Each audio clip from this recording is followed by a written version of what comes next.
This is a huge announcement. The Dallas Mavericks announced Thursday that they have acquired four-time All-Star Rajon Rondo and center Dwight Powell from the Boston Celtics in exchange for center Brandon Wright, forward Jay Crowder, guard Jameer Nelson, a 2015 first-round pick, and a 2016 second-round pick.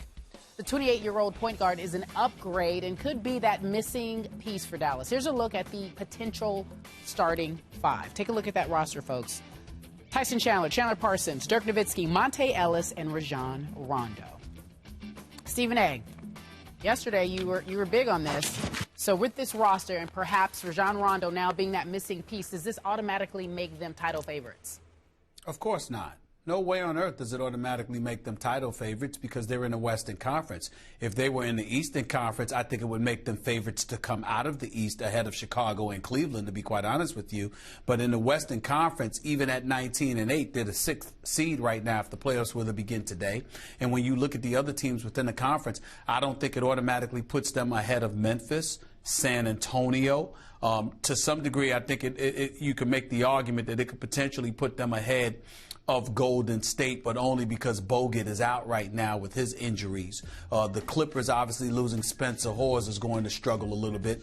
James Harden is an MVP candidate, but there's some questions about Dwight Howard's health. But the Trailblazers can't be ignored, but they lost Lopez. So I think right now you could sit there and say this arguably elevates Dallas to number 3 or 4 within the Western Conference, but I certainly don't think it puts them ahead of San Antonio or Memphis. But it is a significant upgrade because when you're in the Western Conference, you can't get dominated by opposing point guards. There's Russell Westbrook in OKC. There's Tony Parker in San Antonio. There's Chris Paul in L.A. with the Clippers. There's Damian Lillard in Portland. So when you look at it from that perspective, because they're loaded at the point guard spot, it was definitely an Achilles heel for the Dallas Mavericks to have Rondo, who's an orchestrator and a playmaker extraordinaire from the point guard spot, who also D's up, who's got a heart of a lion, who shows up in big games and big moments, who refuses to get dominated at his respective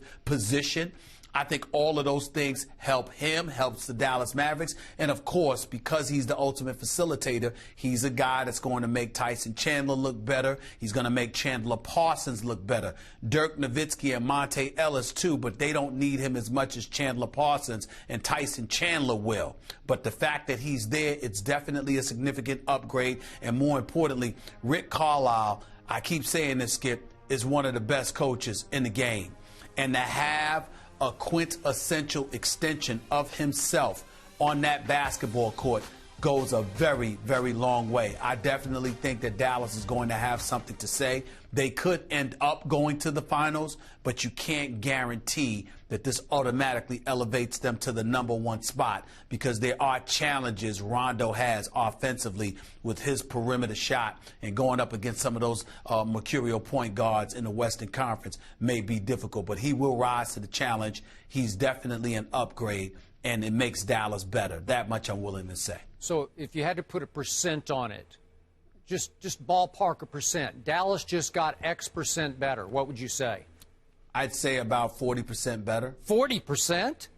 Yeah. Well, then you must not have thought a whole lot of them to start with, right? No. It's just that I thought it's about matchups too, Skip. And even though you say 40%, what I'm talking about is how good they can be compared to what they were. Okay. There were limits in terms of their point guard play, but they can make, those type of teams, Skip, that can make games very, very interesting, yeah, and they can fight down to the wire, but you ultimately know they're going to go down.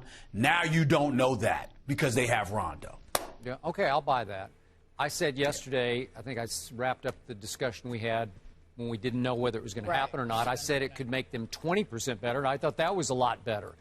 Only because before the year started, I had Dallas getting all the way to the conference finals. So to me, the prospect of 20% better now is frightening because obviously I like the Spurs. I picked the Spurs to repeat. And I'm going to hang in there that the Spurs are still, if they ever get completely healthy, I think they're that much better than Dallas. But I keep reminding you, the round of the playoffs that nearly put me in an early grave was the first round against the Dallas Mavericks. Now, they're arch rivals that go way back. So there's always a little bad blood going on between the teams. But, my God, that went 7 games, and I'm like I'm watching the games like this. Again, Vince Carter had a big first round last year. He's not there. Calderon was terrific last year. He's obviously with the Knicks. But I like this team. The only X factor to me, Stephen A., I'm going to throw a basketball point back at you. You know Rondo. You know he can be a little bit difficult to coach and a little bit difficult to get to know. So is there going to be a little bit of a rocky transition for a couple of months now as they try to figure him out and he tries to figure out exactly where he fits? You know? It'll be a transition, but not personality-wise. First of all, he's not as bad of a person as people try to make him out to be. That's number one.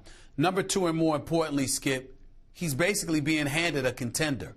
A contender, a team that has the pieces to compete for a championship, has basically said, welcome aboard, here's the basketball, take us there. And that's Rondo's favorite situation. When Rondo first was in Boston, when the big three arrived, everybody was trying to act like he was the little brother on the outside in, and it was about the big three. And he was like, wait a minute, we ain't winning this thing without me. Don't forget about me. Yep. Dallas is different because Dallas is saying, forget about you. We're handing it to you. That's right. It's yours. You're the captain of the ship. And that's a different thing. And that's the kind of personality that Rondo has. I believe he loves this challenge. Okay. I don't know how much you have been able to watch Dallas this year. I've watched them a lot.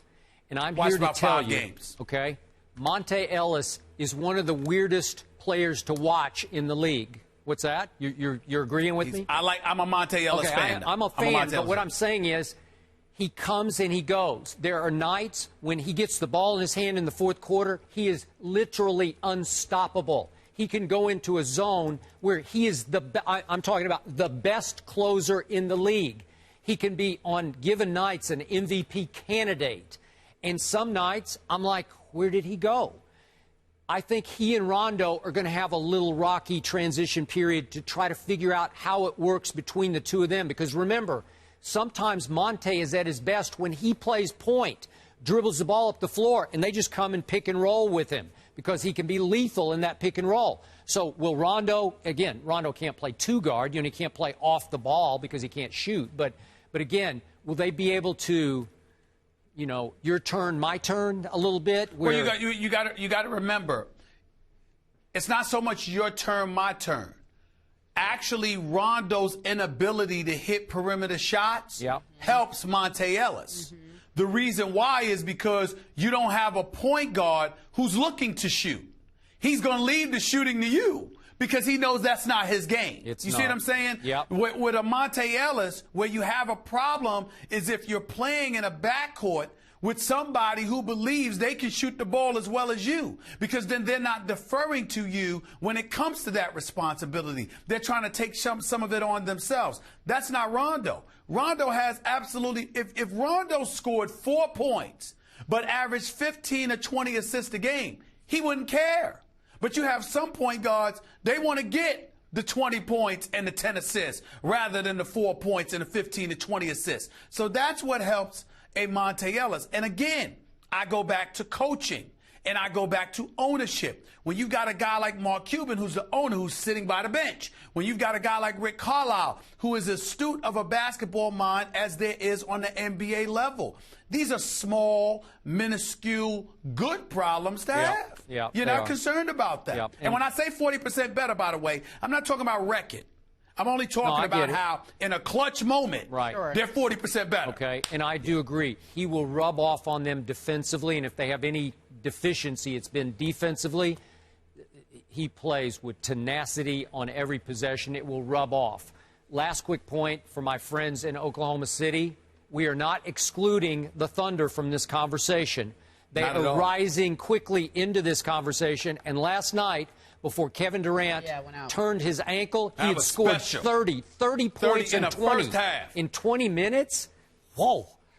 And, he's big time. And then Russell took over late, but if they could have combined forces and he could have lasted through the second half, I have an idea that Oklahoma City would have won that game at Golden State. Let me ask you One other point real quick, guys. Remember, Rondo's defensive prowess helps Monte Ellis and Chandler Parsons offensively because you're stealing the basketball, you're pushing the ball up the court, you're creating fast break opportunities. Monte Ellis is going to get some points that way as well, which is going to also help their relationship.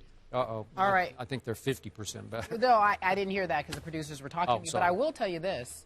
Are you concerned? That's my question for you. How concerned are you now about their Spurs in the West? I mean, because it's deep, in the deepest you've ever seen it, as you said. So how concerned are you? I'm just concerned about the Spurs' health. That's all. That you just want them to stay healthy. Otherwise, you're not worried about any other healthy. team.